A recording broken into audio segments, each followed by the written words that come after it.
Now to the main event. I want to introduce our moderator for this excellent panel. Our moderator is Camille Sobrian, who is Chief Operating Officer of Connect. You all know Connect. It's widely regarded as one of the world's most successful regional programs, linking high technology and life science entrepreneurs with the resources they need for success. Camille is Chief Operating Officer of Connect and also co-founder of the Wireless Life Sciences Alliance. In her Connect role, she oversees the day-to-day operations of their 28 programs, 15 staff, and 1,200 volunteers, including program development, infrastructure improvements, fundraising, marketing, and performance goal setting and management. So without further ado, Camille.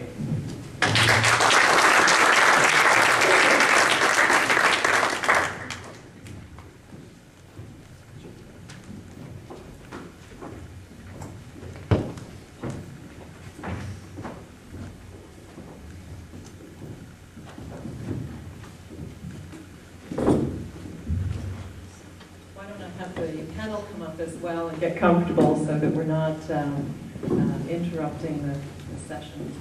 And while they're coming up, I'm just going to say Connect has a Connect Action and Sport Innovators Group, and H2O Audio is one of the great companies that's involved in that group, and they're also featured on the inside back cover of our annual report. We think very highly of the management team, and they also help us with our Springboard Entrepreneur in Residence program.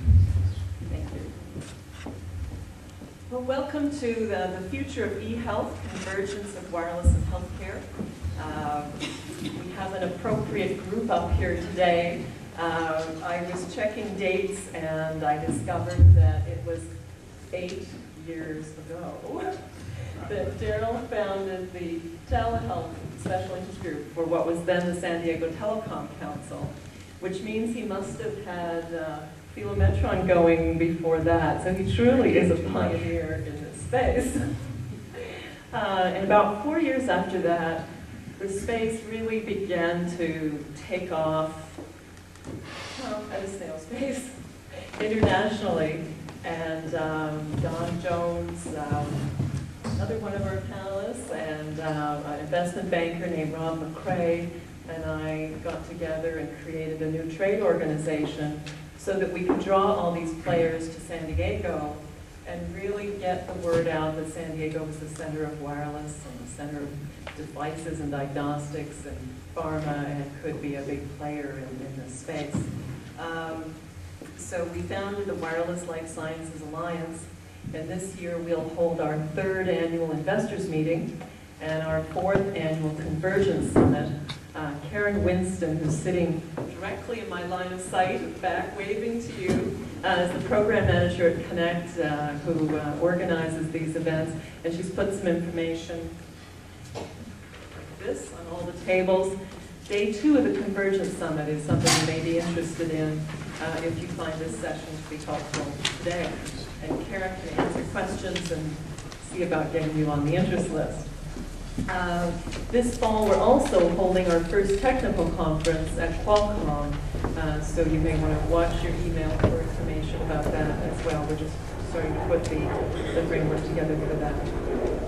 To ensure this session is of value to all of you, we'd like to get a sense of the composition of the group in the room, and so we thought we'd start off by asking you a little bit about what you do. So I was going to ask first, how many of you are entrepreneurs? And how many are in the wireless space? How many in life sciences? And how many medical devices? How about venture capital? And finally, professional services providers. Professional service provider, I'll sit in front.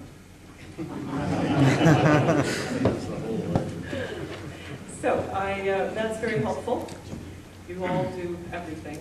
So we'll cover it all. I'm sure you've heard many terms to cover what we're going to be talking about today. E-health is one of them, telehealth, telemedicine, wireless life science convergence, the term that we use, M-health, health 2.0. Whatever the term, the space is on a dramatic trajectory because of the exorbitant cost of delivering healthcare around the world. Technology is being used to access patient data by healthcare practitioners.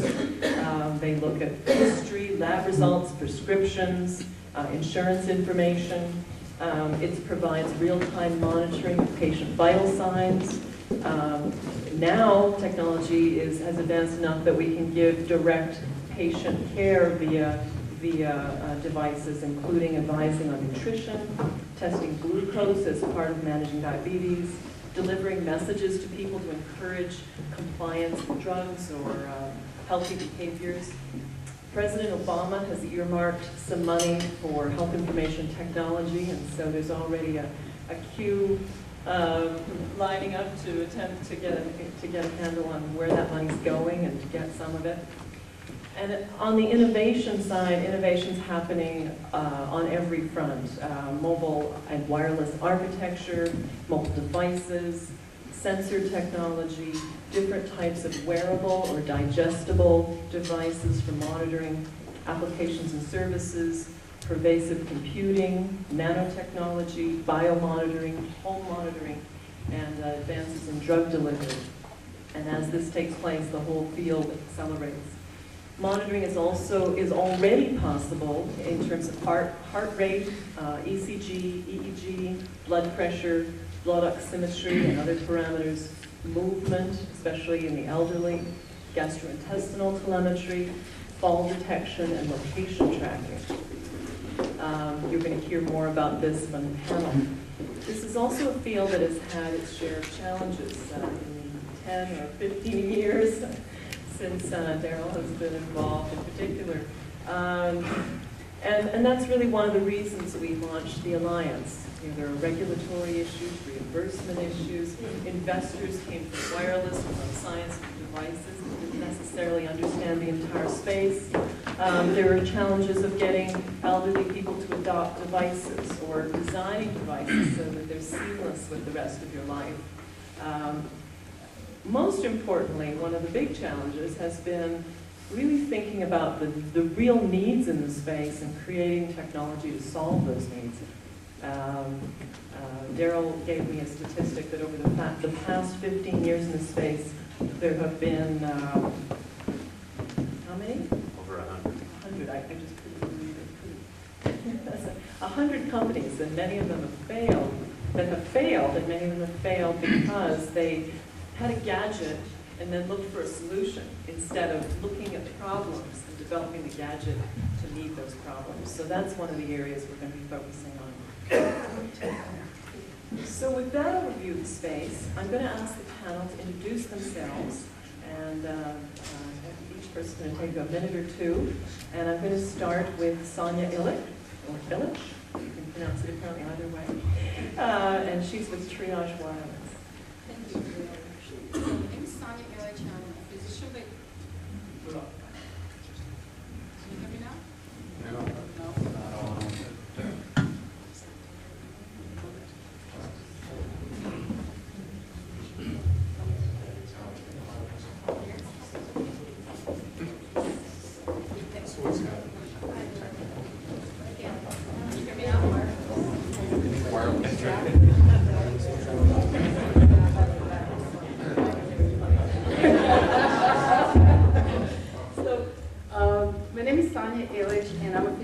Training. I have been both practicing physician and working in academia as a senior scientist.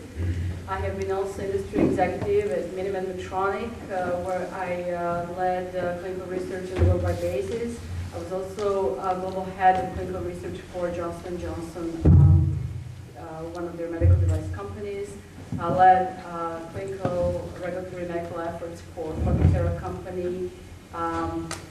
In the area of laser treatment for the ischemic stroke. And last but not least, I was invited to lead Triage Wireless Clinical Regulatory Medical Affairs in pursuit of true multi-parameter ambulatory continuous monitoring system inclusive of blood pressure monitoring. Sanja's company Triage presented at the very first summit and has been very involved the past 4 years. Next, I'm going to ask Don Jones of Qualcomm to introduce himself. Hi, I'm Don Jones. I lead Qualcomm's Wireless Health and Life Sciences group. We've been in existence for 6 years. We're probably best known for having enabled CardioNet's solution, which is arguably one of the most successful companies in the wireless health space, having gotten public in 2008 and still trading above its IPO price. My background, I actually come from health services before going to Qualcomm, so I'm a healthcare guy in a wireless company. I can kind of begin to say I'm a wireless guy now. It took a little bit of time, but I went through life in emergency medical services. I was chief operating officer of American Medical Response, which is the world's largest emergency medical services ambulance paramedic company. Put together M-Care, which is a group of 5,500 ER physicians. 12% of all ER docs in the United States are staffed by M-Care. And a company called MA, which is a private primary care physician service in Mexico that is sold on a subscription, kind of like an auto club style membership. And actually sold, as I like to say, as Marcus Woolley comes to your home in an auto club style membership sold by the Avon ladies. Business model. So I have the consumer side of things. Came to Qualcomm to obviously interject wireless with healthcare. The logic of why hire a healthcare guy, not another wireless guy, was that at least one person at Qualcomm's executive suite thought that it might make sense if we actually knew how people would use the wireless technology. So that got me into the company, and to this day I've been fortunate to having been formed and founded the Wireless Life Science Alliance, which today is still hosted 4 years in by Paul Jacobs, our CEO, directly, and as well as the Chief Scientific Officer of Johnson & Johnson, and really has done a nice job of bringing folks together. I'm also on the board of the American Telemedicine Association, and obviously spend my time and days meeting with medical device companies and biosensor companies and helping them engage in wireless technologies to solve the solutions that they're after. Thanks, Don. Darrel, why don't you tell us about Well, prior to founding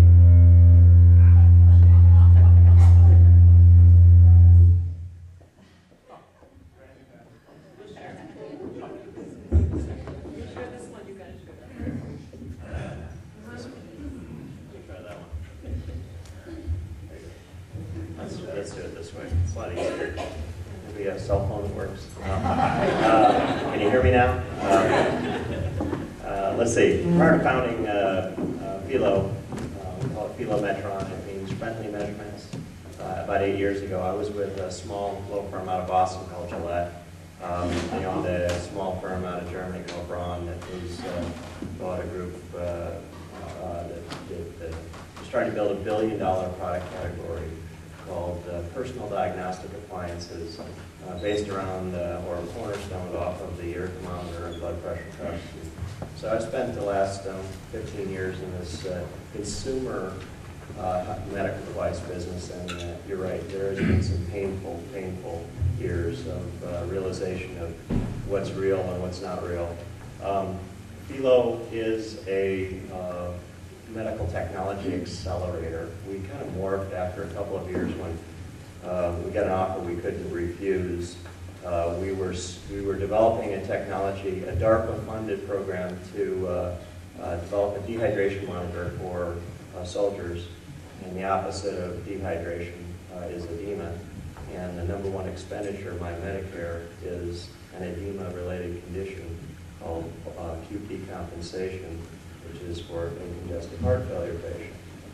And most people, when you ask them the first I was going to ask you the question tonight, because most people believe that diabetes or something else like cardiovascular disease is the #1 expenditure by Medicare, but it's not. It's congestive heart failure. And it's repetitive admission for excess fluid in your lungs. And a very simple solution is to take a little 20-cent, literally 20-cent at retail diuretic, and we figured out a way to take that wireless smart Band-Aid and apply it to a congestive heart failure patient, and created a company called Corventis. Kleiner Perkins funded it, Moore David outfunded it, and that really kind of put us on the map in the terms of focusing on problems. We don't care about technology. You know, we do. My chief scientific officer rolls his eyes and passes out when I tell him we don't care about technology, but we don't care about technology. We care about the problem. We have to understand the problem. We literally call it baking the problem, because the problem has to be understood. I think Jerry was eloquently described his problem of what he was solving. But it's interesting how many people push technology and don't realize what they don't understand about the problem. The clinical world is very interesting in that it's fairly straightforward what the problems are. If you spend the time and trace it down, don't listen to the clinician. Okay? Nothing against them. Okay? But they typically report you symptoms of the problem, not the problem. So follow the problem and also follow the money. So that's what we've done. Our first spin out is congestive heart failure. Our second spin out is actually a problem we discovered in the clinical studies for the first problem. We were using congestive heart failure, end-stage renal disease patients, hemodialysis patients, to validate that we could see volume up and volume down in patients who were in that range. And the nephrologists were walking up to us and saying, Darrel, I don't care about volume, I care about this. This is a huge problem.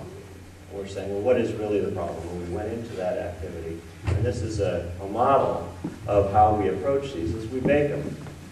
And that baking problem is that we focus on the unmet need. We look for the white space. We don't try to do incremental approaches.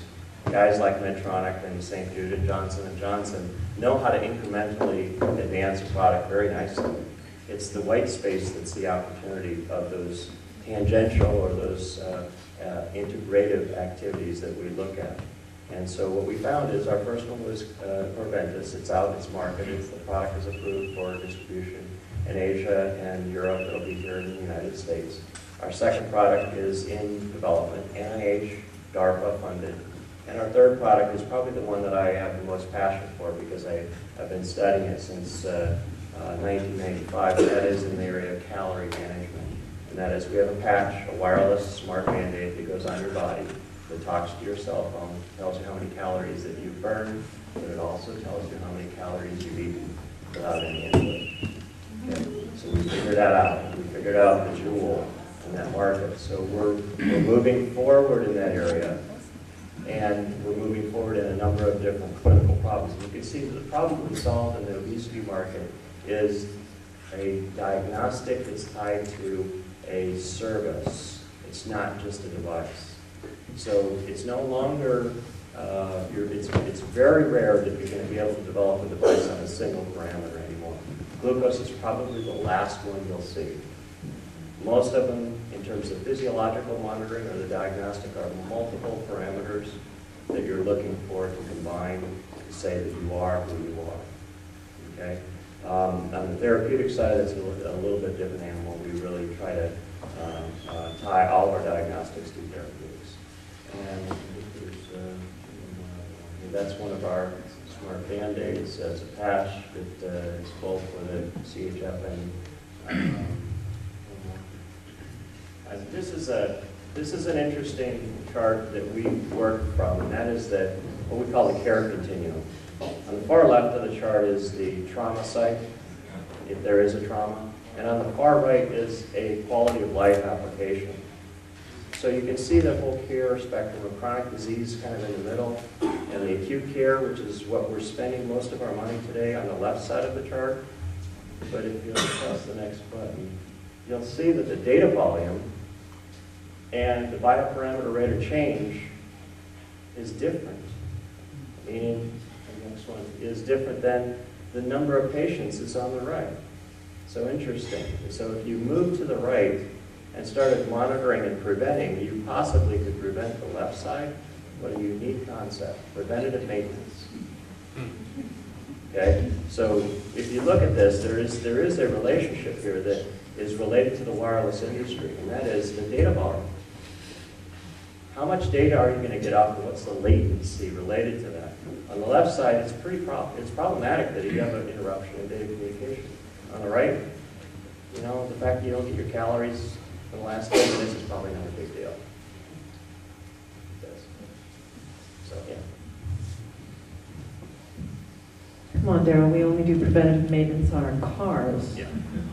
We don't do it on our bodies where we can't buy replacement parts yet. This session is being videotaped, so I'm going to ask you to pull the microphones fairly close so that the camera can catch us at the back.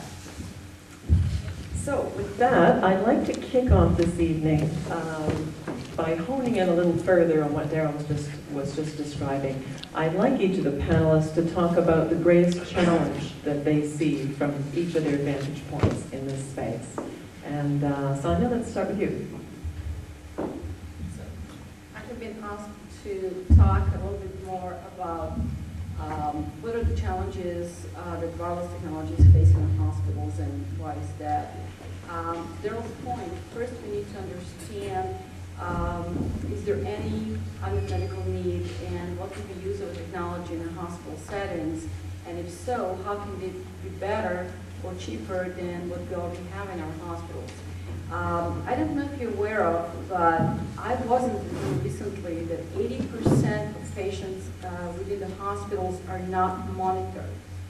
So only 20% of patients are in either ICU or step-down med-surg units, which means that the great majority of the patients are left to standard hospital routine, which is not taught in the medical schools, but it's rather established via hospital protocols, and it could vary from a hospital system to hospital system, and certainly from region to region. So as a physicians, we know how to treat certain conditions, but we do not necessarily know how to recognize symptoms without having a technology to help us uncover those symptoms in order for us to treat them in a timely manner. And one of the biggest unmet medical needs is measuring the blood pressure. We still measure blood pressure the same way as we have been measuring 100 years ago.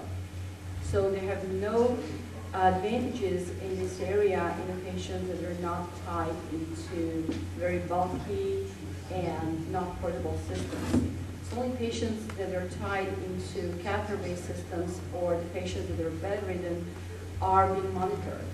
And based on this monitoring, physicians and the healthcare teams are capable of finding the point in the care where the patients need help. So what do we do with those patients that are mobile enough to move from their beds, but they're not healthy enough to leave the hospitals?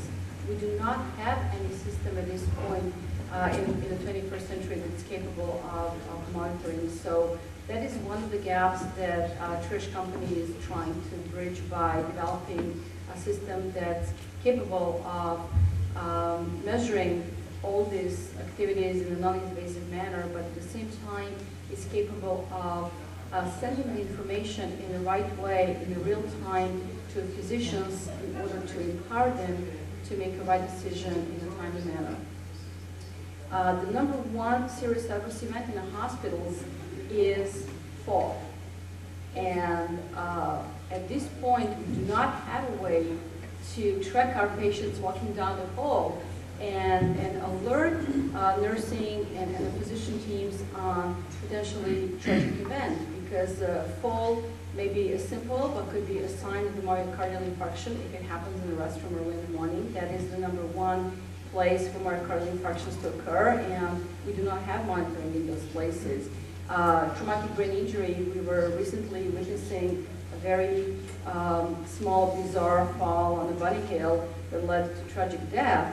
And those things can happen within the hospital environment as well. We do not have real-time monitoring of those patients. So developing a new vital sign monitoring like motion detection has been a holy grail for I don't know how many years or decades. And I think that we're finally understanding to recognize these unmet medical needs in order to bridge them with appropriate solution.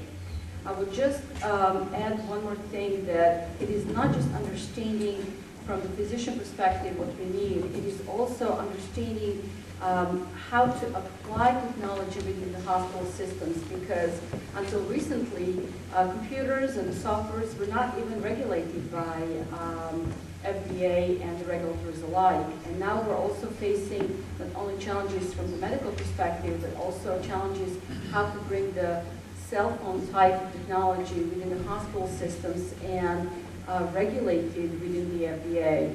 iPhone is not a regulated medical device. iPhone is a cool gadget that my son has, and I still have to learn how to use it. But if I were to transfer blood pressure data using the same cell phone, all of a sudden, Steve Jobs and his company are not just reporting to FCC, they're also reporting to FDA, because all of a sudden iPhone is being used as a medical device. And because this medical device potentially is sending a life-saving or life-threatening information, which is a blood pressure or the performance of the heart, we call it cardiac output, then this device becomes a Class 2 category in European Union, Class 2B category, which means that you do have to have above and beyond testing and certifications that your iPhone needs to have in order to be supporting medical device application. So I'm just giving the example of the iPhone so you can understand that it is not as simple as finding the unmet medical need, finding the wireless platform technology that can support your application. It is also integration of that wireless technology in the hospital system. The various problems were focused around the fact that each company would like to have a standalone product. And if you remember continuous glucose monitoring system that Minimed pioneered, and I was fortunate to be a team that worked on the closed loop pancreatic systems, we had a standalone system. It became apparent that the nurses and doctors can look at one time point only that many monitors, but not at hundreds at a time. So in order to have some solution that would be successful in the hospital and really advance the medical management to a different level, you need to have a solution that can be integrated with others at the same time, which brings additional FDA problems. So now you have to validate your technology not against yourself, but you have to validate your technology in the intended operating environment, which means how will your platform technology act with Microsoft Windows? How do you interact with some other companies' software? So I'm just bringing you these examples to trigger your interest level because these kinds of questions are critical to success within the hospital environment. So not just the medical question and not the medical need, but also how can we really solve the underlying problem that is integration. Sanja's covered the in-hospital. Darrel, can you take the outside the hospital challenge? It's very simple.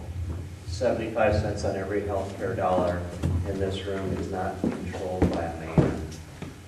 It's controlled by a woman, and if she decides that that's the right thing to do, you will use it at home, okay, including chronic diseases. And until we realize that this testosterone-based design world is not going to work, you have to get rid of the buttons, you have to make it simple, you have to make the technology invisible, you have to take all the buttons away, and you have to make it flowing in terms of its design elements. You won't succeed. So in a show of hands, does anybody know what the largest single discretionary expenditure on a single medical procedure is? Discretionary, not reimbursed, meaning no insurance, it's out of your pocket. Infertility. Over 100, by the time you get to IVF, out of your pocket's $100,000. Okay? So Think about that. Think about those markets in which people will spend money, and it's driven primarily by a woman. And it's primarily driven by a woman's desire in terms of a lifestyle. So whether it's a chronic disease that is reimbursed or a discretionary spend, you have to address that issue. And you cannot have, and I have had them. I had a German-American design team designing a product for the home that blew up in focus groups. And I can tell you just all kinds of great stories, but the point is, you have to address that issue. And it's a design issue. And I think one of the Wireless Life Science Alliance events, Nat Finley, most accurately put it. He said, you have to make the technology invisible. Okay? So in a home setting, in a chronic disease or quality of life application, the technology needs to be invisible. It has to be something that people will feel is of value. How many of us have got 2 antibiotics left in a jar at home because you felt better? Well, it's not, you're not alone. And it's the same way with a device. Is that compliance issue and technique are the next 2 things you have to deal with. Because once you got them to buy it, you have to have them compliant to it. And then you have to have a device that they can use. So let me give you an example of a device that wasn't well thought through, but the concept of the clinical applicability of taking your temperature in your ear is very, very relevant, because you've got a major artery there taking your temperature off your ear. But how many of us would have thought that you would take your hand like this and pull that ear up and then stick something in your ear is the right way to take your temperature? Not a lot of people.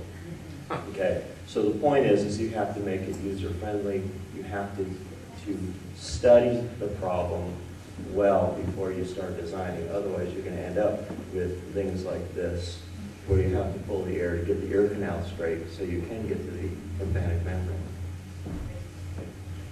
I'm going to move to our next question and ask Don to respond to it. What is the biggest business opportunity that you see from your vantage point at Qualcomm?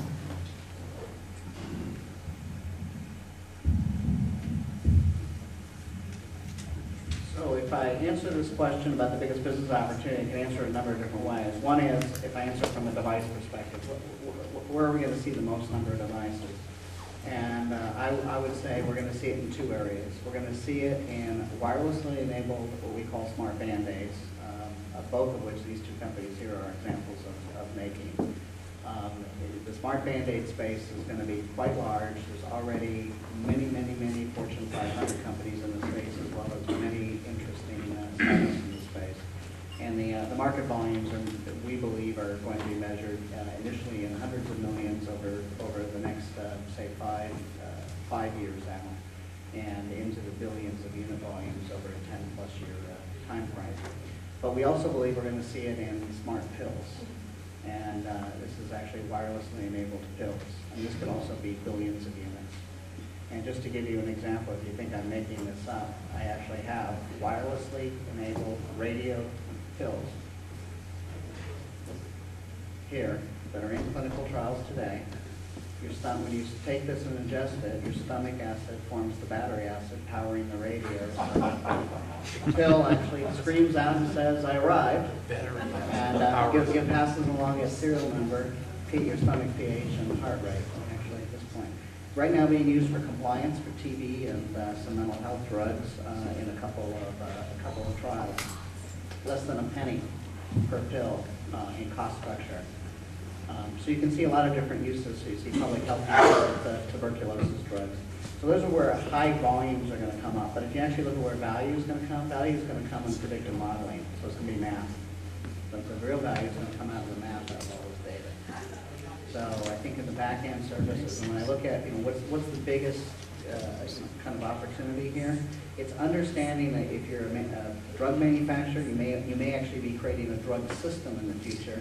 If you're a device manufacturer, instead of selling a box, you may be selling or providing a service. And in the process, you're going to be dealing with a lot of data, and the opportunity is actually going to be able to tell people what to do with the data. To tell people what to do next, effectively.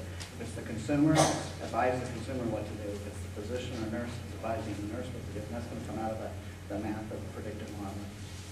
And just to drive that point home, I'm going to tell you a story we learned over the last 10 years at Qualcomm with General Motors through OnStar. So 10 years ago, approximately, OnStar was born at General Motors with the idea that Cadillac owners would just love to pay $80 a month to be able to order opera tickets while they're driving down the freeway. And for years, that was the business model. Basically, concierge services off your dash, so you could push a button and get help. Any other safety thing, you know, if the thing crashed, okay, maybe something happened. But basically, we were going to sell lots of opera tickets and basketball tickets and that sort of thing. So that model didn't work very well. They tried, they expanded it, you know, it didn't work, so they said, well, if it doesn't work for Cadillacs, maybe the Oldsmobile owners will buy it. Ilic? Kind of worked their way down. So that didn't work. So eventually they said, okay, we got to try something else. So let's actually push the safety story. Maybe we can sell the safety story. And about 4 years ago, you started seeing the safety story kind of push. It took them a couple of years to get the messaging right, but they finally actually have gotten it right to the point now where there's about 5 million GM cars on the road now where people pay their monthly subscription, and mainly at a much lower price point, around $16. People buy it for the safety notice. About 2 years ago, they finally figured out, said, well, since we've already wirelessly equipped the car, why don't we connect it to the bus, the computer system on the car, and run diagnostics on the car? You know, we can run the diagnostics, we can send the owner an email saying their left-right taillight's out, you know, let me schedule an appointment with Mr. Goodwrench down the road. We'll let the dealer know that their customer needs to come in. The dealer will be happy, the customer will be happy, the taillight will get fixed. And you know, that should be a good service. So they started doing that and running those diagnostics, and many people that have GM cars now know that that's one of the basic services. Well, lo and behold, 10 years later, guess what GM has found? Cars that they run diagnostics on have lower warranty claims. So much lower that they should have been giving it away, the whole system away for free from day one. Which is a lesson I think we're going to actually learn in healthcare. That we're going to find out that preventive monitoring and interventions and predictive modeling that cause us to know what to do next at a more timely event is going to actually end up paying for itself when we're all said and done, just as it did at OnStar General Motors. I'm going to take the issue of cost savings as a lead into our next question. I'm going to jump through this because I think Darrel covered it well. How can convergence help us save money in the healthcare system? Darrel talked about some of the chronic conditions and the cost of the system. In 2005, heart conditions cost the system $76 billion, high blood pressure $42 billion, type 2 diabetes $34 billion, et cetera, et cetera. It's an enormous cost to our society and to taxpayers and to businesses, and it's also an enormous cost to individuals, as you were talking about earlier. How can the process of convergence save the system money, Darrel? Well, I just, you know, my soapbox is preventative maintenance. You know, if you look at the top three expenditures by Medicare, congestive heart failure, diabetes, and chronic kidney disease, you can drive the etiology back to obesity directly. And if you deal with obesity, you can deal with a huge chunk of the expenditures by Medicare and private insurance. So how do you deal with that? And what's the problem you're trying to drive there? So, you know, it comes back to this issue of how far into our lifestyle are we going to take our responsibility for our own acts and our own putting this spoon into our mouth, principally. And that's that enabling part. You know, they call it personalized medicine, this ability to teach us what the heck we just did tonight, eating this dinner, and how many calories we ate, and then take some corrective action tomorrow versus in 6 months when our doctor says you need to lose 20 pounds. How do you do that? How do you maintain that and intervene early enough in that process to allow an effective therapy to be placed? So our belief is the problem starts with the individual, not with the system. The problem starts with your personal life and your characteristics in your personal life, and how do you deal with those effectively. California is an anomaly. I mean, if you look at this, if you look at the cardiovascular disease in the United States, the bottom right hand of this country, oh my God. You know, it's not a good situation down here. Out here, Colorado is a great place to be. And it just might be because of the altitude or something, but it's a great place to be. But if you really look at it, but if you look at the way their lifestyle, the environmental conditions, their foods, and their culture, you can see that 50% of the U.S. population is obese. 35%, perhaps more, in Europe and Japan. It's a wave. It's going to be bigger in cost than the baby boomers. Okay? And if you don't, and you have to realize it's the spoon going to your mouth that's causing it. How do you stop somebody from putting that great tasting chocolate dessert from, you know, one of these places? You know, I have a problem, but I go running on Sundays. That's my penance. You know, but the point is that I'm an anomaly. I can assure you that my two brothers back in Indianapolis don't. Okay? So I think the biggest savings is in the preventative area. We call it quality of life. We don't call it chronic disease. It's quality of life. You choose to intervene on your own personal behavior. I'd like to add one more thing, because sometimes we're not in a position to prevent a disease state, because if we would, we could. The other issue is, by the time that you get diagnosed with diabetes, the average patient has already had microvascular complications being developed for up to 10 years. So it is not only preventing, but it is also managing the disease state in such a way that you can either stop progression of the disease or try to reverse the complications that exist.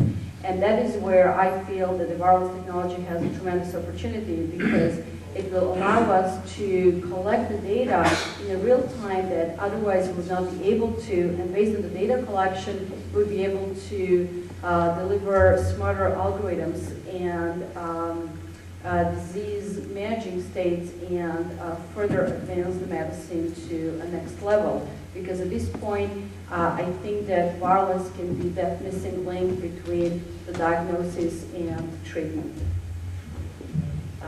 We don't have time to go into it tonight, but when the panel was preparing, they also talked about the degenerative diseases related to aging as a major opportunity. One of the big pushes now is to bring mobile technology to the third world in order to bring health care to underserved populations. And so I'm going to ask Dawn to comment on that. So right now, actually, it's there's a bit of a race on for deployment of mobile technologies in the third world. Some of you may have noticed about 3 weeks ago, the UN Foundation, the Rockefeller Foundation, and the Gates Foundation teamed up together to announce the mHealth Alliance, and that's specifically to fund and analyze and test mobile technologies for third world deployment. There's some very interesting business models. Some of them are based around the answer to the question of how do you equip the village medical lady with the right tools so that she can be a better village medical lady. But more interestingly, even, how do you do it in such a way so she can run a business? So it's a microeconomics driven model, much like the Green Foundation's made famous. That's one model we're seeing. We're seeing another model coming somewhat in India, where the push is more about how do we take the expertise that's existing in the large cities and extend it out into the villages and create connectivity for purposes of screening villagers before we try to bring them into where the centers are in the more populated areas. That's kind of another angle that's in the way. We're seeing I just saw 2 different examples of really interesting technology using cell phones to prevent counterfeiting of drugs, which is really a problem in developed countries. How do you identify a counterfeit drug when 2 boxes look identical? And how do you tell which one's not counterfeit? It's a really interesting area, and one where I think wireless technology using a simple cell phone actually can play a role and answer that question.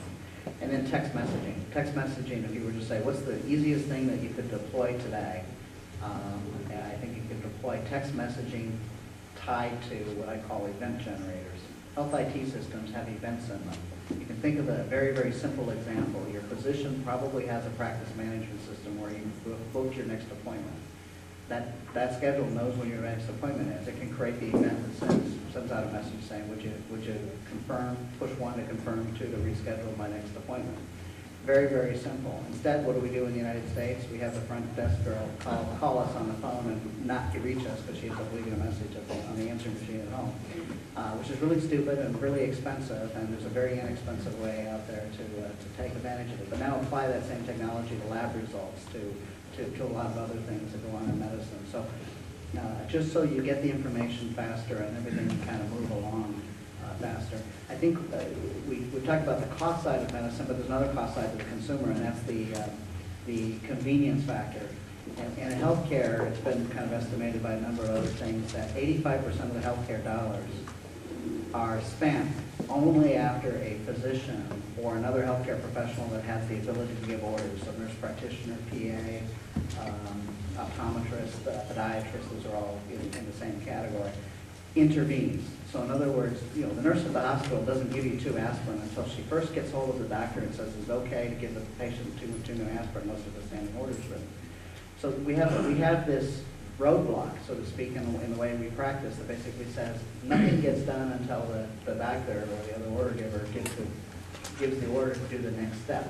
Well, if you think about how many delays that piles up on the system, it really becomes evident when you look at hospital discharge times and unnecessary overstays in hospitals and all the crazy things hospitals do to try and make up for the fact that the doc didn't get back in time to sign you out so that you can go home. If we can actually just use communications technology just to speed things up a little bit, there's a tremendous dollars of just low-hanging fruit to be scraped off the floor, basically, just by getting that next decision point moved up a little bit faster than it currently occurs in the crazy systems we've got today. Thanks, Donna. Next question. Can wireless keep the elderly in their homes longer and reduce the cost for long-term care and for hospitalization? I'm going to start with Sanja and ask if you can talk about compliance. Yeah, with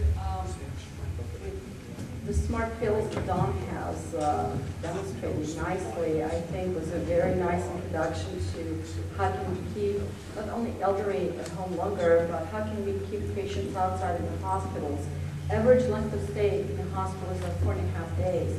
And again, more than 80% of all the hospitalizations in the United States, so 4 out of 5 are due to chronic disease state.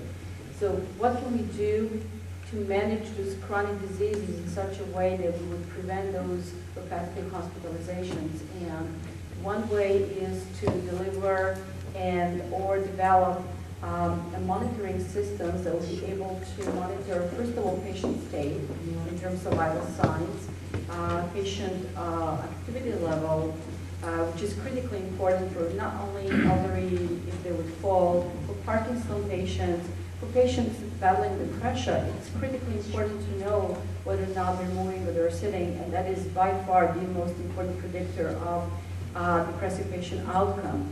And last but not the least, are they compliant with taking their medicines and treatments in a timely manner?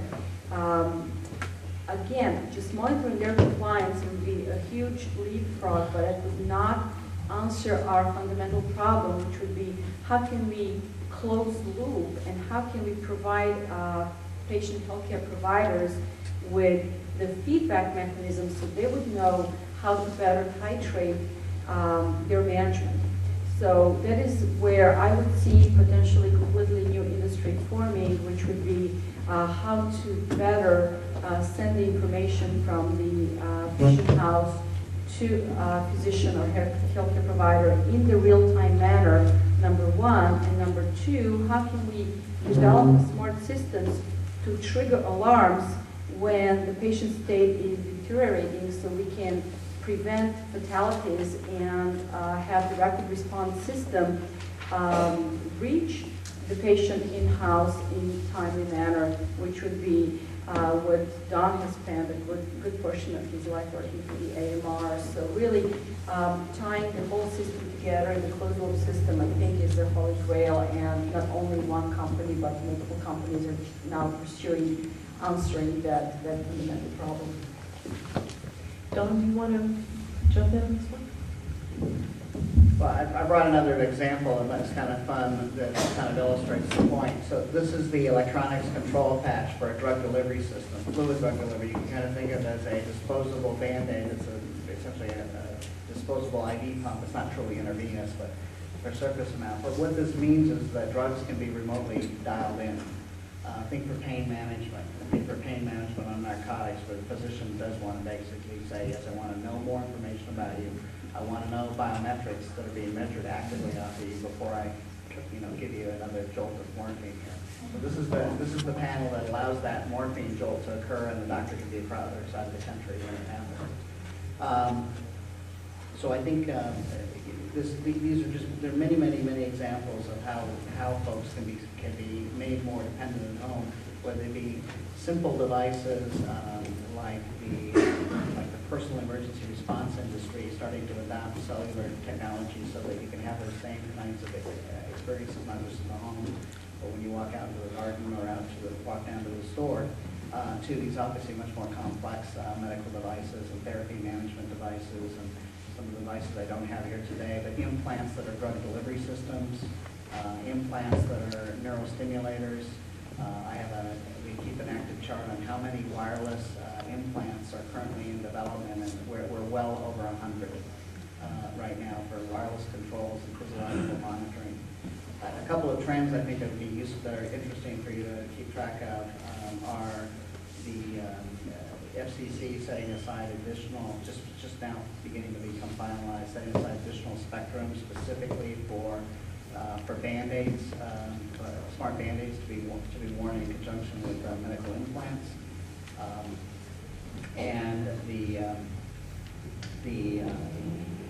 evolving, very actually kind of rapid evolvement of the Band-Aid technology from the perspective of the fact that we've got the folks that make the substrates and the flexible electronics and the flexible displays all coming together very quickly, so that we actually will start seeing product next year in the marketplace.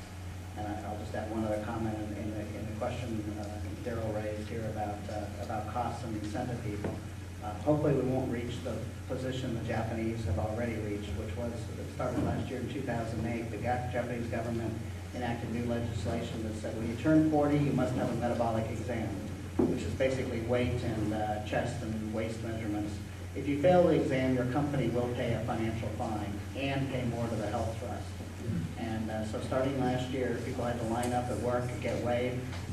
The gals were there with their clipboards, and the fines were being chalked up and paid in. So, and it was well covered by CNN and others, as they can only do in Japan. But obviously Japan has taken a very active role in trying to mandate behavioral change and create some financial penalties if it's not accomplished.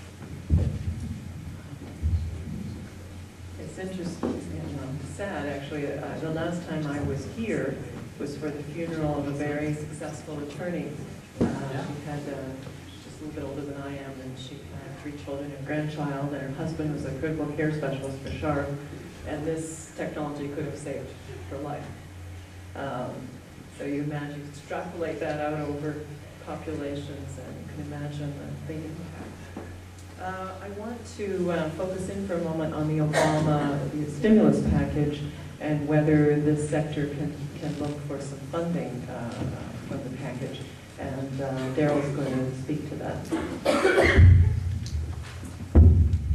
Yes. As of last Friday, the request that many of us had been putting into NIH specifically was to, instead of trying to ask for new proposals, take the existing proposals and add some tasks to it. And in fact, last Friday they added 2 new solicitations, so to speak, for administrative ads and competitive ads to existing grants throughout the United States. for academic and small business SBIR, STTR activities. So as a result, for example, right now we have 3 NIH grants totaling just over $1 million. We'll probably be able to increase that to about $3.5 million with this stimulus activity. The DoD is equally engaged. I sit on a panel for the Army's Medical Research Command, and I can tell you that half of the $2 billion they spend a year comes from the Congress, i.e. earmarks. The other half is the President's budget, and that has doubled in the last 90 days. So they are pumping money through. It is going out. A lot of it, I would say more than 85% of the dollars are going to universities or academic institutions. So it should be good, considering that last year the typical grant for an academic institution, only 13% of those proposals were actually awarded. Now that what they call a pay line will move up, they're probably talking somewhere in the 25% range. For a small business, it's much higher, although only 2.5% of the total funds granted they need to see is for a small business activity. I understand a lot of that funding is going to projects that are underway because they're to some degree shovel-ready. Yeah, the shovel-ready stuff is what I was just mentioning. There's also a whole other another challenge grants they call. They're going to award some 200 to 2,000 grants, ranging from 500,000, starting at 500,000 a year for 2 years in the stimulus plan. So there's a lot of, as we call it, non-dilutive funding that's coming out for us to go prove principles of the aspects of technologies to get it to the point where people will invest in it. Don, you wanted to add something? Some of you may have seen this in the paper a couple of months, actually probably 6 months ago, but San Diego has the only translational medicine grant from NIH. There's 60 centers around the United States, but San Diego has the only one. It was won by Eric Koppel at Scripps Research Institute. That includes wireless health as a component. $20 million grant. These grants are likely to be doubled and or tripled as a way of kind of pushing money through the system to already established embedded research programs. But this particular one is the only one out of the programs around the United States NIH has identified that focuses on translational medicine, multidisciplinary services that has a specific focus, in this case, of genomics and wireless medicine. So that is a collaborative effort. If there are any of you that are involved or touch on Salk, Burnham Institute, La Jolla Cancer Center, Scripps Research Institute, San Diego State University, and Philadelphia Children's Hospital, and I think I'm leading off somebody. Those are the partners in that group, along with Qualcomm. They can actually access that money from Scripps, put proposals in, and do things around wireless health. It's here locally. It's locally administrated dollars. It's not NIH administrated dollars anymore. It's locally administrated. One other note is this Thursday and Friday, I participated on a panel called the Workshop with DARPA, their Defense Science Research Council, on medical skin patches. And they are making a recommendation to the Joint Chiefs of Staff from this group of 29 of us to make the recommendation on what DARPA funds for that over-the-horizon activity. So if anybody has any great ideas that are 10 years or plus out, I've heard some bizarre ones already, so you're probably not going to scare me. I'd love to hear them. Okay, we have 3.5 to 4 minutes left, and then I'd like to open it up for questions. So in that 3.5 to 4 minutes, I'd like to ask each of you to give me a sense of what you see down the road, the next big opportunity, challenge in the e-health arena. Sanja, why don't you start? I think I have already touched upon. I really think that we lack a way to utilize technology in a way that would minimize or avoid false positive alarms or false negative alarms, which could lead to fatalities in our healthcare environment. So number one is we need to improve friendliness of our current systems, which is a major challenge at present. Number two is data that we're collecting so far is lacking a smart, real-time way of analysis. And no matter how smart your physicians are, we cannot, or they cannot comprehend all this wealth of information in real time. So we need to empower our computational systems to allow us to make smart decisions on whether or not the patient releasing from the emergency care to home setting is a right patient for release, or if we're keeping patient in hospital more than 4 hours, which is again average length of stay in the emergency rooms, is that the right decision? At this point, we sometimes tend to utilize empirical, which means made out of our experience and past and present knowledge, but not data-driven. So that is where I really see the major challenge and at the same time opportunity, helping us better manage our disease states by developing smarter ways to trend patient state and the patient care.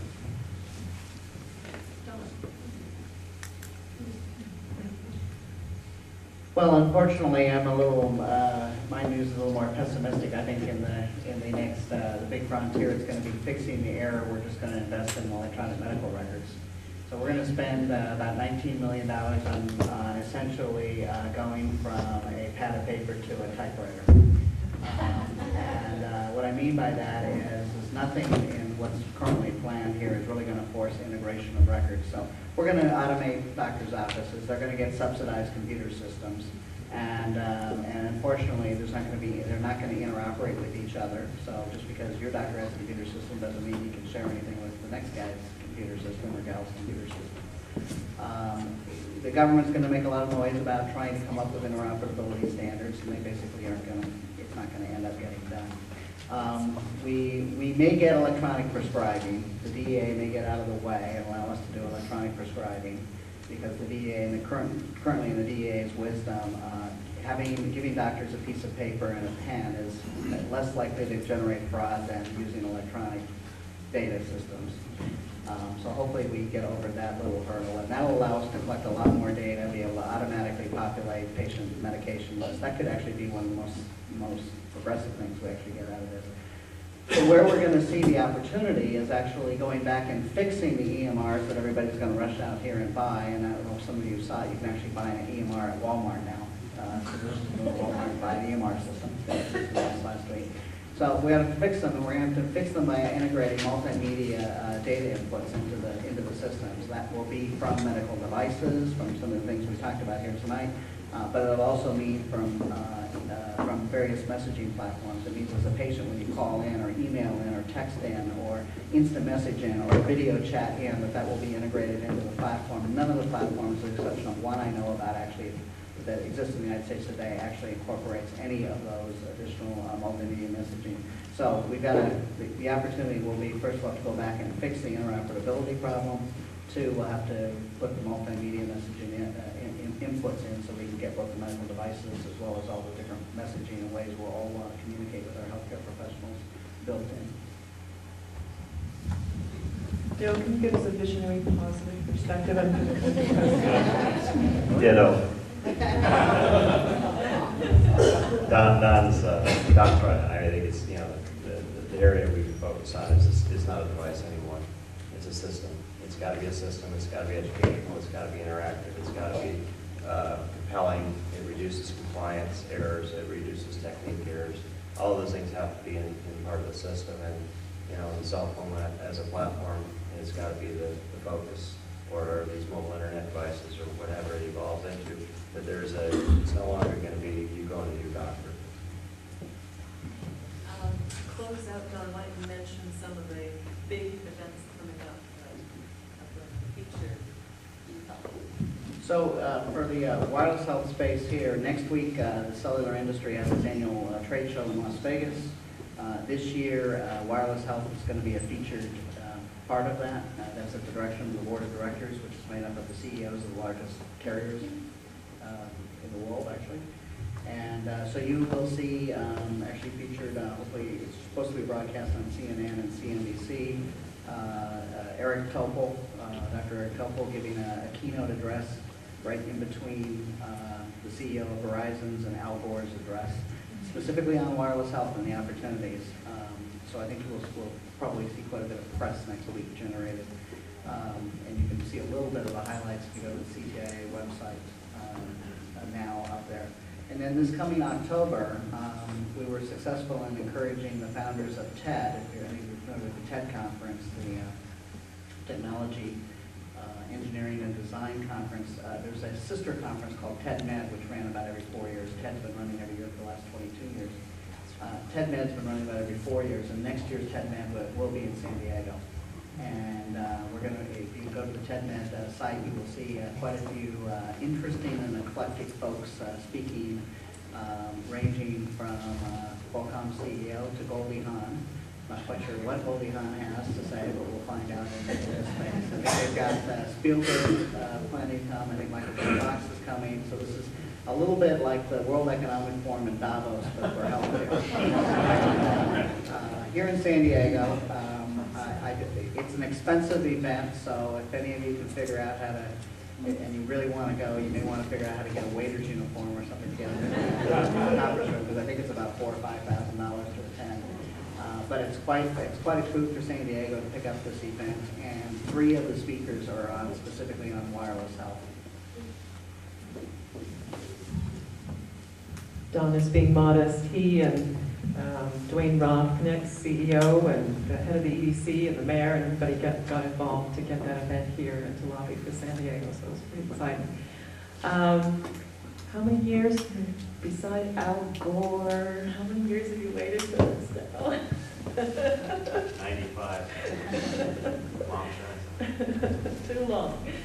So you guys are on to, the TiE group was on to a great topic tonight. Thank you for having us here. I wanted to ask if any of you have comments, questions, thoughts, ideas that you'd like to run past the panel. Interoperability and system level approach are the challenges. And Don knows this, the standards, there's attention at CTIA and attention at high levels, the mayor and so on. How are we going to bring that gap? And by the way, if you would just repeat the question, because I'm not sure if you hear back there.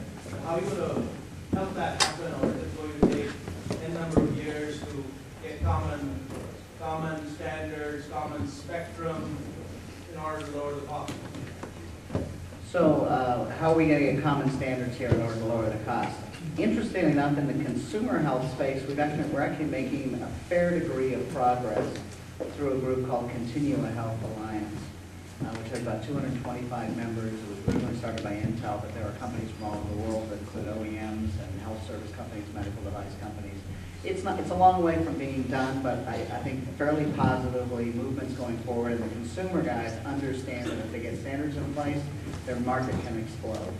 Much more so than the med device guys who have historically kind of followed it's my proprietary system and nobody else can have anything to do with it.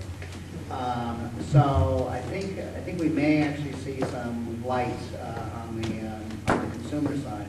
On the electronic systems, meaning the EHR, electronic health record systems, the electronic medical record systems, my proposal, if I was Obama, in Obama's shoes, I wouldn't be spending the money on the records and subsidizing. I'd be making one little tiny 2-sentence change in Medicare, and it would just go like this.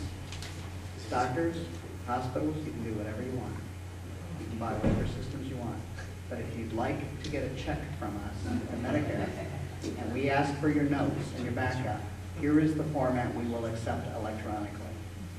That's it. No argument with everybody else about how to make it interoperable, just for the Medicare to say, this is what we accept. They did that once before for electronic bill submission, and we had standardized electronic bill submission effectively overnight in the United States.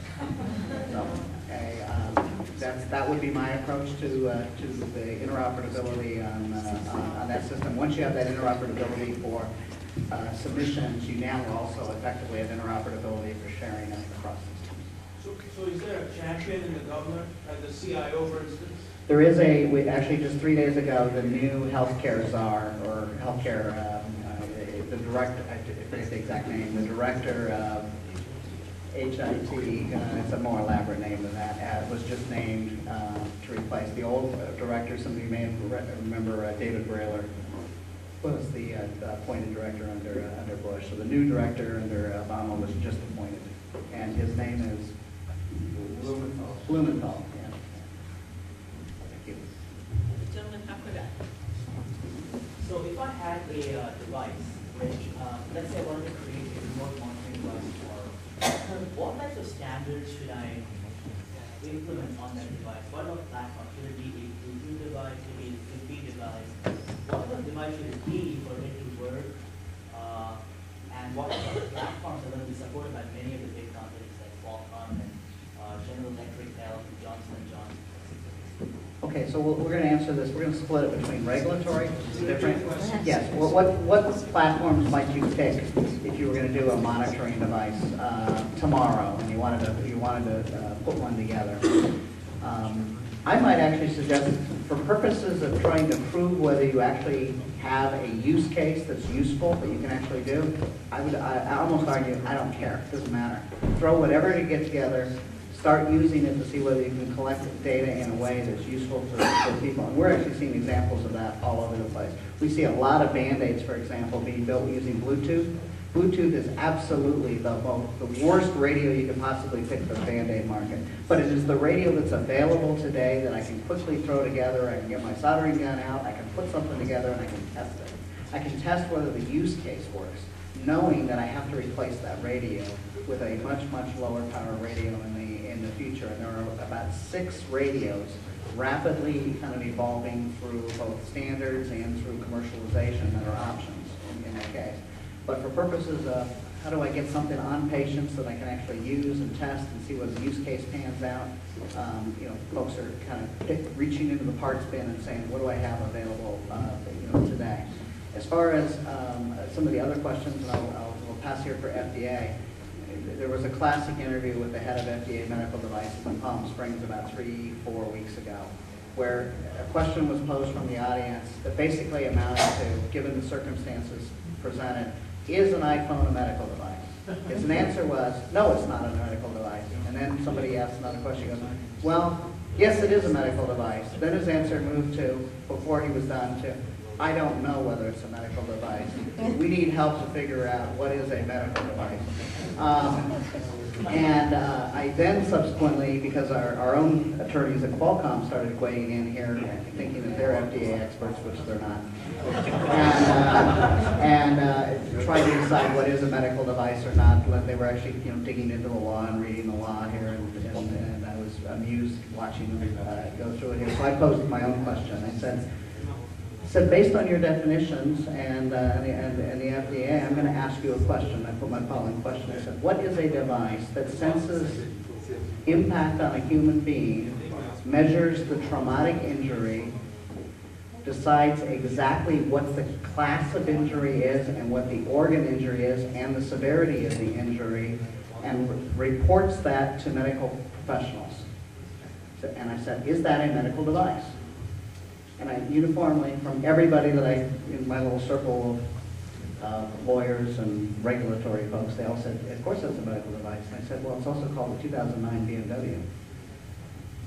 BMWs today, as of 2009, record and predict your specific injuries by accident, real time. They go to the Ryder Trauma Center in Miami, and they are going to go, we don't have all the infrastructure, and they're going to go in through the 911 systems to be ultimately reported to the PSAPs or reporting agencies. But a BMW actually does that and actually assigns a predictive injury model down to the specific organs and injuries that should be expected to be found. And just maybe answering your question a bit more specifics, I'm happy to say that FDA is reactive, not proactive, which means all their definitions and actions are really based on negative or bad experiences from the past. So that really applies to Bluetooth. Now it is really on the blacklist because in order for you to satisfy FDA requirements, satisfying international standards are just a baseline. They have actually imposed above and beyond set of tests which are outlined in one of their famous guidance documents that don't even know, even the FDA author really does not know what he really meant to say. And I'm saying that because that will most likely protract, prolong your FDA clearance path if your device has a Bluetooth because of the failures that were recently reported, and FDA has increased medical device reporting on the Bluetooth devices. So anytime you can use something more reliable, which is low power wireless technology, radios, is something that is probably more favorable from the business and the regulatory perspective.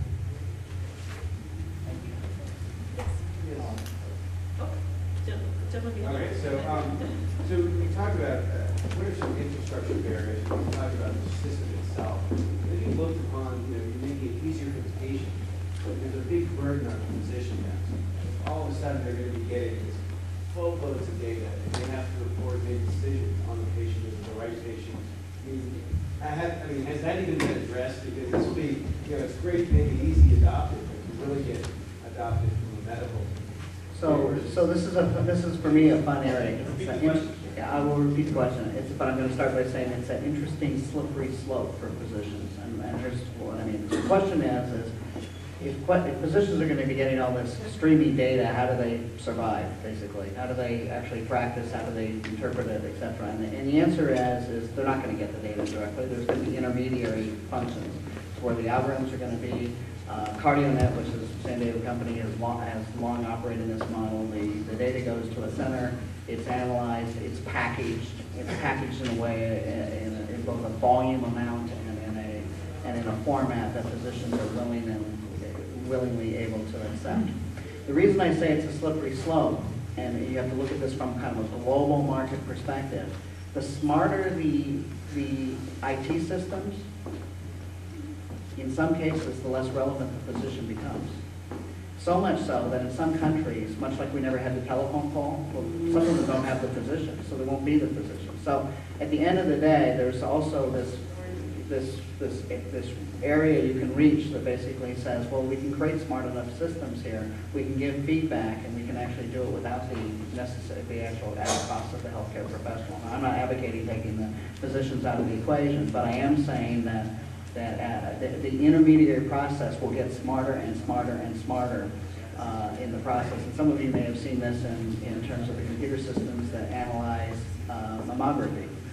So we went from a system, and I don't have the exact numbers, but this will be rather reasonably close, where a good radiologist can adequately read somewhere in the mid-80 percentiles.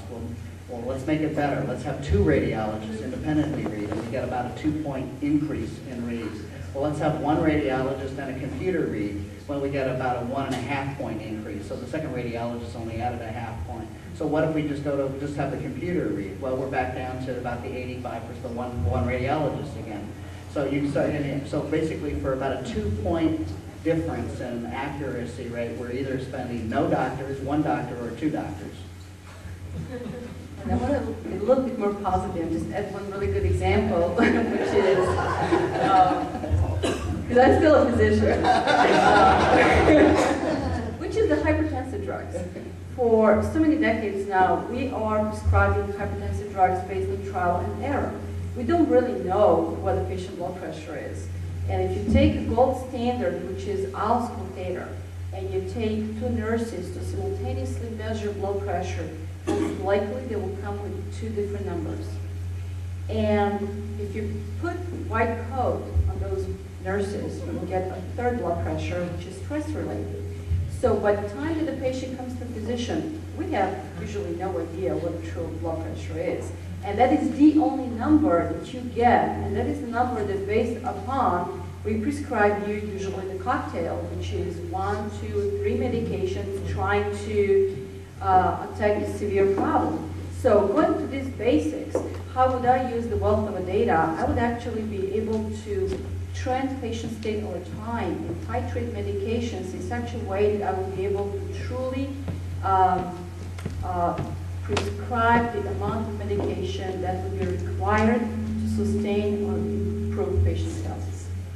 So it will empower. One more now. And increase blood. Okay. Don't forget that there is a, yes, we are in a reactive acute care mindset today in our healthcare system, but there is a large consumer market that has no clinician involved, and they do have reverent authorities that may be a trainer, maybe a dietitian, maybe a practitioner of some sort that's outside that area. So, being respectful of the current system that has reimbursement, there's also a very large expenditure, like $68 billion spent in the United States on diet products in 2008. Okay, so there are other markets that don't have the same regulatory issues and don't have the same workflow issues and don't have the same data requirements that could be opportunities to look at. So don't pigeonhole yourself into that mindset of a medical device only. I'll just add to that I like to say the two most successful wireless health devices currently in the world, one's made by Nintendo, called the Wii Fit, and the other one's made by Nike. We talked about the stimulus package, but there's another stimulus package to NTIA, which is broadband development, with $6.2 billion allocation to broadband. And one of the items mentioned in actually mentioned predominantly is the healthcare. What applications you see, on the broadband side, for healthcare, one could apply that? So the biggest use case for broadband in healthcare is video and other storing forward imaging based. That's where the demand for the bandwidth is getting the most use. Traditional telemedicine is not particularly scalable. Traditional telemedicine usually involves taking the patient to a dedicated room in one facility and having the doctor meet in a dedicated room in another facility and having a one-off exchange, and it's not a scalable way of delivering services. It's a necessary way of delivering services when the patient's on a ship in the middle of the ocean with the Navy, or on a remote island, or for, say, native populations in remote parts of Canada. But it's not scalable when you want to see the patient across town or literally across the street, which is really where the opportunity is. So I would argue that we have the potential of seeing an explosion of video and video chat in healthcare. Kaiser has well documented, as have others, that 50 to 60% of all primary care visits can be done without being seen in person. And so you apply video to that, and it also applies to many of the specialty cares, including surgical consults post-surgery. It's universal across many, many specialties. So when you apply it appropriately across many surgical, the video exchange is there. Well, we're starting to, the deployment is going to come through consumer electronics, the PCs, the laptops, the cell phone cameras. We actually have video chat available on cell phone cameras in other countries in the world. We don't have it in the United States. We do have it in Canada. It's a carrier decision about when and how they're going to deploy. But when we are able to use those kinds of multimedia to interact and do it doing it medically appropriately under the appropriate conditions, we can not only make life a lot easier for folks and a lot more convenient, but we've got to get doctors paid for it, and we have to have systems so that they can easily work it into their workflow. And NIH has one of the major fundings for the rural healthcare systems, and they have the omnibus that supports it, I think, up to $200 million at this point. So you can go on the NIH website and potentially combine the broadband activities with what they're looking for in the rural healthcare system. One of the companies that's been involved with Wireless Life Sciences Alliance is called MICA, and actually Darrel mentioned Matt Finley. You might want to check out www.myca.com, which is already offering medical consultations via the cell phone. It's a very interesting model.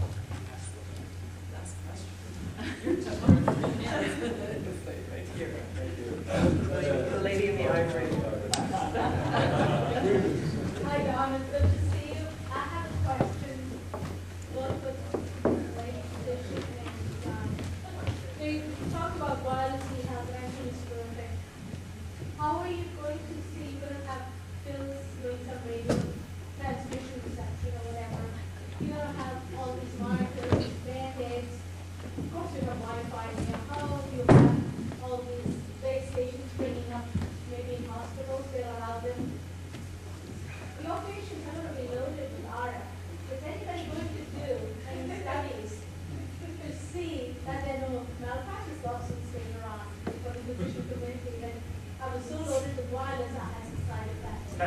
You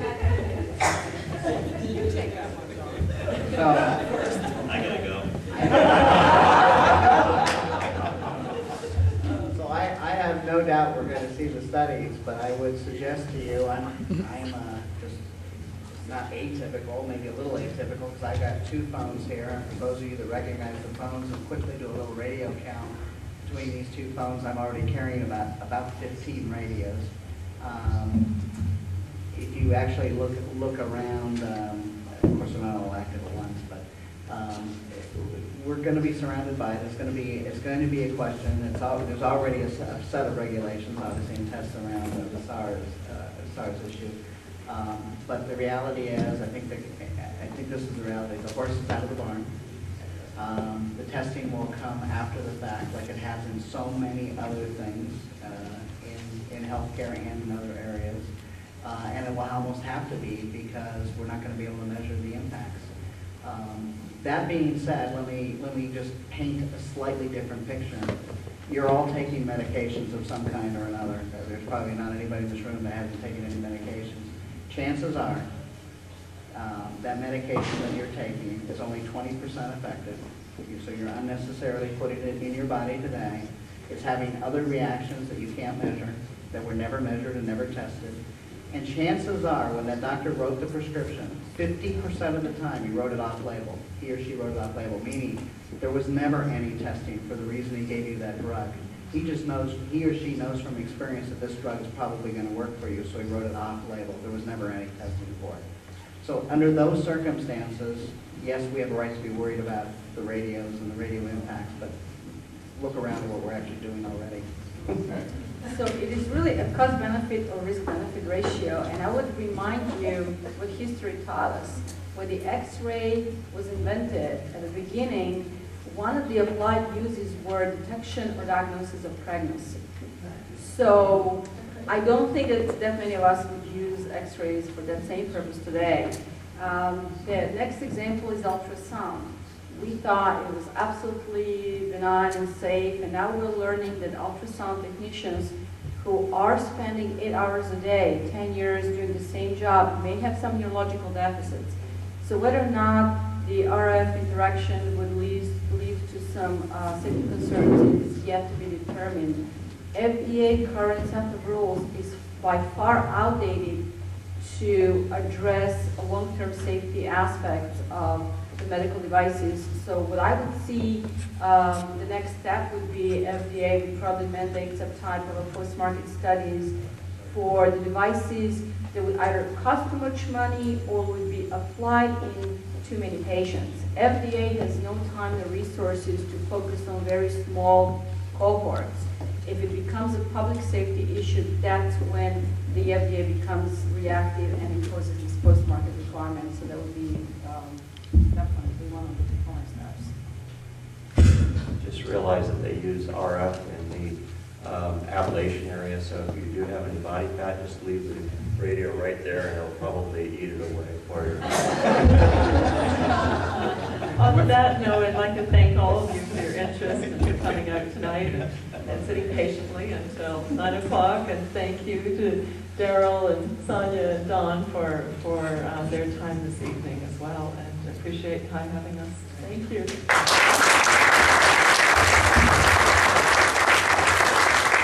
And I would like to recognize our panelists and our very able moderator with a token gift from TiE.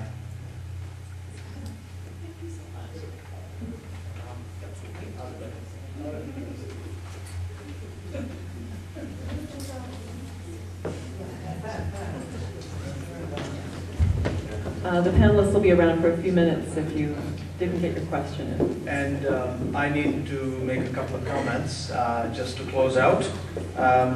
First, we would love to hear of other companies like H2O Audio who could be featured on our soapbox. We have a few candidates, but we'd love to hear from you. And I was remiss, I should have recognized our charter members who are present here. A couple have left already. Jai Bhagat. By the way, Jai Bhagat is a stalwart from the paging industry who has now joined us. He used to be the CEO of Skytel, just in case you remember Skytel. And of course, our past president, Professor Varaya, he's a charter member. I see Gopal Miglani over there, another charter member. These are stalwarts you can reach out to, and I'm not sure if I see Jimmy Tab. Jimmy Tab was here. Okay, I'm sure I missed somebody. But these are people who we use to get guidance, and we have a growing number of charter members.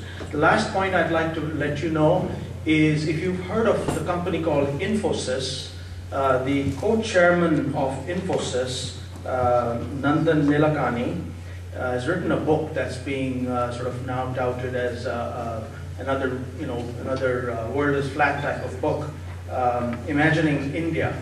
And he is presenting at our sister chapter in Southern California. This is the LA chapter on the 1st of April. And no, it's not fooling you. He's presenting on that topic and as connected to his book tour as well. So if you're interested, look up TiE.org, look up the Southern California chapter, which happens to be the LA chapter. And this is in Cerritos at the Sheraton on the 1st. So I'm done with that. We hope to see you at our next event. As we mentioned, the next one is a TiE Institute event talking about how to survive and have opportunities from bankruptcies, which should be interesting to hear. So again, thank you for coming, and hope to see you again. Thanks.